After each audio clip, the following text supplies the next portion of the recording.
If you're looking for educational videos on the history of Arabic calligraphy, then this video is for you. Hey everybody, this is Muhammad Harun from Canvas Wonders, helping you create something worth wonders today. I created this compilation of the Holy Quran's video series for those that want to know how the Quran was preserved and finally compiled in the form of a book. This particular video will briefly inform you on the procedure used during the Khilafah of Abubakr and Umar radiallahu ta'ala anhuma. The copies of the Quran prepared during the time of the Holy Prophet sallallahu alaihi wasallam were written on different kinds of materials. Some verses were written on leather, some on leaves of trees, and some on bones, etc. Copies of the whole Quran were very few in number. Some companions possessed only one surah, while some had 5 or 10 surahs, and some had only a few verses. Some had verses with explanatory notes also written with them. It was for this reason that Sayyidina Abubakr radiallahu ta'ala thought it necessary during the period of Khilafah that all the scattered portions of the Holy Quran should be collected and preserved. The motives and method behind the great task have been described by Zayd ibn Thabit radiallahu ta'ala as such. One day, soon after the Battle of Yamama, Abu Bakr radiallahu ta'ala anhu sent for me. When I came to meet him, Umar radiallahu ta'ala anhu was present there. Abu Bakr radiallahu ta'ala anhu said to me, Umar has just informed me that a large number of Huffaz, those who have learnt the Quran by heart, have been martyred in the Battle of Yamama. If the Huffaz continue to meet martyrdom in this manner, I am afraid a large portion of the Quran may become extinct.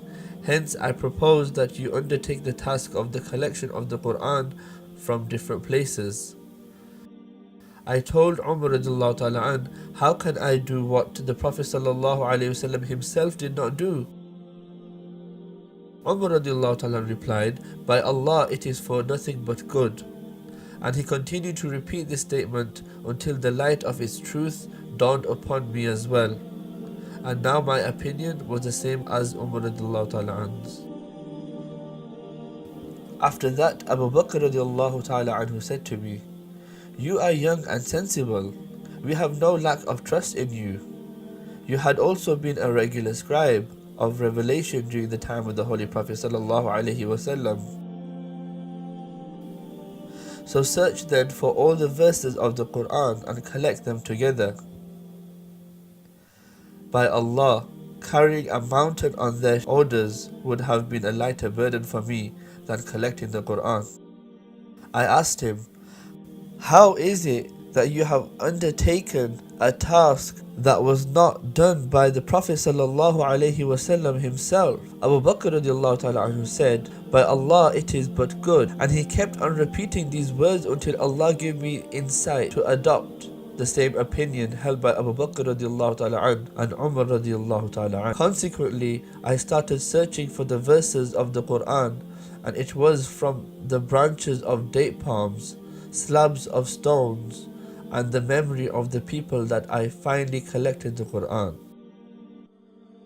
At this point, while we are dealing with the process of the collection of the Quran, we should have a clear perception of the method used by Sayyidina Zayd ibn Thabit radiallahu ta'ala anhu.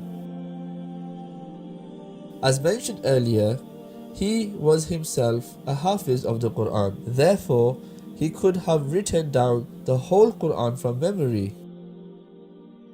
Additionally, there were hundreds of Huffaz present at that time. The Quran could have still been inscribed by entrusting the duty to a select group from them. Also, the copies of the Quran committed to writing during the time of the Holy Prophet sallallahu alaihi wasallam could have been used by Sayyidina Zayd radiallahu ta'ala to make his copy of the Quran.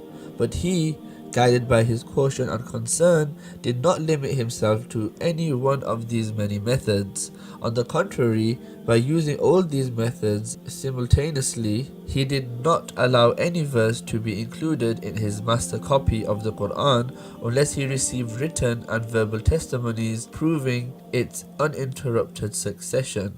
The verses that the Holy Prophet ﷺ had arranged to be written under his supervision were preserved by the companions.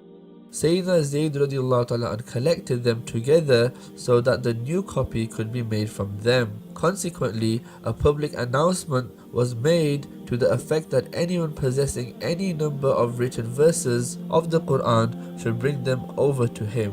When a written verse was brought to him, he would verify its authenticity by first testing its reliability against his own memory. Then Sayyidina Umar radiallahu ta'ala anh, who was also a hafiz of the Quran and is proven through reliable narrations to have been assigned by Abubakr radiallahu ta'ala anh to work with Zayd on this project, would test it against his own memory. No written verse was accepted until such time that two trustworthy witnesses had testified to the fact that a particular verse was written in the presence of the Holy Prophet sallallahu alaihi wasallam. And lastly, the verses in the writing were combined into collections that different companions had prepared for themselves. It was the utmost care that Zayd radiallahu ta'ala anh collected the Quranic verses and transcribed them in proper order on sheets of paper. However, every surah was written in separate folios, hence it consisted of a number of folios, and in the terminology of Quranic studies, this copy was called the literally the mother or the original. In this master copy, the Quranic verses were arranged in accordance with the order fixed by the Holy Prophet sallallahu alaihi wasallam. The surahs were not arranged, however, every surah was written and kept separately. All of the 7 valid recitations were incorporated in this copy. The copy was also written in the Hiri script. Only those verses were included whose recitation was not abrogated. The purpose of this transcription was to prepare an organized document with the collective endorsement of the entire Ummah so that reference could be made to it when required.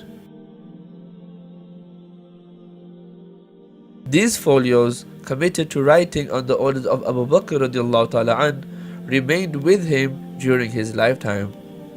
Then they remained with Umar radiallahu ta'ala anh. After the martyrdom of Umar radiallahu ta'ala anh, they were transferred to the custody of al-Mu'mineen Sayyidina Hafsa radiallahu ta'ala anha. After the death of Hafsa radiallahu ta'ala anha, Marwan ibn al-Hakam had them burnt, since the copies of Quran ordered by Sayyidina Uthman radiallahu ta'ala anhu were ready at that time, and the consensus of the Ummah had already been reached to the effect that following these Uthmani copies of the Quran in script and arrangement of surahs was now obligatory. Marwan ibn al-Hakam thought it inadvisable to let any copy which was contrary to this script and arrangement to remain in existence. Stay tuned for next week's video as we will continue explaining the procedure of compilation of the Quran during the Khilafah of Uthman and Ali radiallahu ta'ala anhuma. If you found this video useful, please give it a thumbs up and don't forget to subscribe, as I have many more videos coming soon inshallah.